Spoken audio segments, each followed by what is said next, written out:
Petrol diesel બાદ મોંઘવારીની આગ હવે રસોડા સુધી પહોંચી છે। કમર્શિયલ ગેસ સિલિન્ડર બાદ હવે 14.2 કિલોના ઘરેલું રાંધણ ગેસના ભાવમાં પણ એક ઝાટકે 29 રૂપિયાનો વધારો થયો। તો નવી દિલ્હીમાં 14.2 કિલોના ઘરેલું રાંધણ ગેસનો ભાવ 913 રૂપિયાથી વધી 942 રૂપિયા પર પહોંચી ગયો।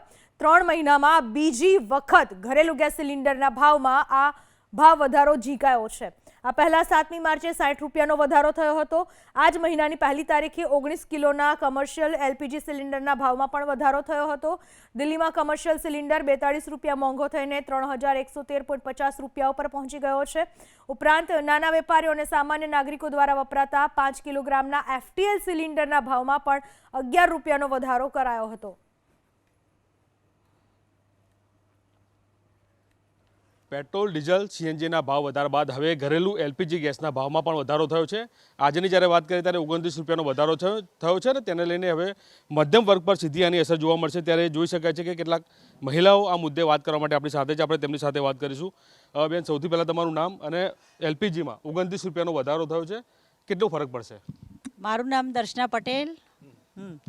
આજે સામાન્ય માણસ છું, પરાણે પૂરું કરવામાં આવે છે અને બાટલાના આટલા બધા ભાવ વધે તો બધી ઘરની મહિલાઓ કેવી રીતે ઘરનું પૂરું કરી શકે? બધી મોંઘવારીને પહોંચી નથી વળાતું। આ બાટલાના ભાવ ઓછા થાય એવી અમારી અરજી છે। બિલકુલ, મધ્યમ વર્ગને આ પ્રકારના ભાવ વધતા હોય ત્યારે સીધી તકલીફ પડતી હોય છે।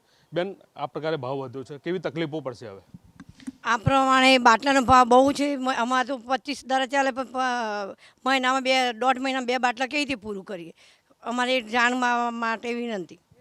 બિલકુલ, એટલે કે જોઈ શકાય છે કે એક વ્યક્તિ કમાનાર ઘરમાં હોય ને ત્યારે આ પ્રકારે ભાવ વધતો હોય છે ત્યારે સીધી અસર થતી હોય છે।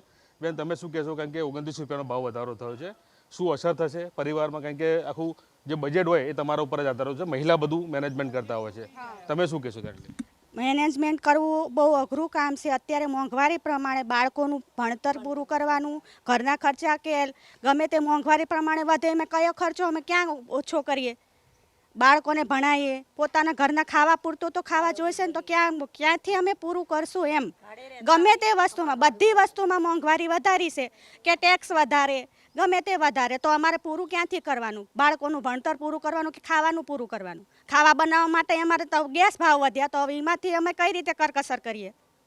બિલકુલ, એટલે કે ગેસના ભાવ વધ્યા છે ને કરકસરની વાત છે, સાથે અન્ય પણ મહિલા છે। બેન, તમે શું કહેશો? કેમ કે હવે કરકસર કરવી પડશે, ધીમે ધીમે ભાવ વધતા જાય છે, બધા અલગ અલગ જગ્યાએ હવે ગેસમાં ભાવ વધ્યો છે। કરકસર કરીને કેટલી કરશે? છોકરાને ભણવાનું, સારું એજ્યુકેશન લેવું હોય, બધું કરવું હોય તો કેવી રીતે કેટલી કરકસર?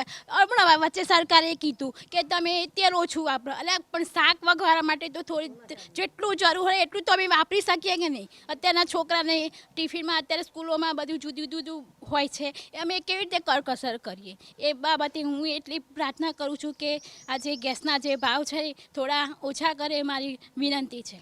બિલકુલ, એટલે કે મહિલાઓ દ્વારા કહેવામાં આવ્યું છે કે ગેસના ભાવ ઓછા થાય તે પ્રકારની વાત છે, સાથે અન્ય પણ છે, તેમની સાથે વાત કરીશું। બેન, તમે શું કહેશો? કારણ કે અન્ય મહિલાઓ છે, આપણે તેમની સાથે બા સાથે આપણે વાત કરીએ। બા, આ ઉંમર છે તમારા ભાવ એવો સમય અલગ હતા, હવે અત્યારે વધતા જાય છે, બરાબર? કેટલું તકલીફ પડે? અમને તો કેટલી બધી તકલીફ પડે। 64 વર્ષની ઉંમર છે, હવે અમે કઈ રીતે જીવીને શું કરવી? ક્યાંય જવું? અમારા ઘરમાં પોઝિશન કઈ છે? એક કમાય 5 ખાવાવાળા। હવે અમારે રહેવું કે ખાવું કે જીવવું કે શું કરવું? અમારા ગઈઢાથી કંઈ જોવાતું નહીં। આટલી બધી પોઝિશન લાઈન મૂકી દીધી સરકારે। લાઈનમાં કેટલો વધારો, ગેસમાં વધારો, અનાજમાં વધારો, હવે અમારે કરવું શું? તેલ કેટલું મોંઘું, કયું ખાવું ને કયું ન ખાવું? હવે કઈ રીતે જીવવું એ અમારો પ્રશ્ન છે।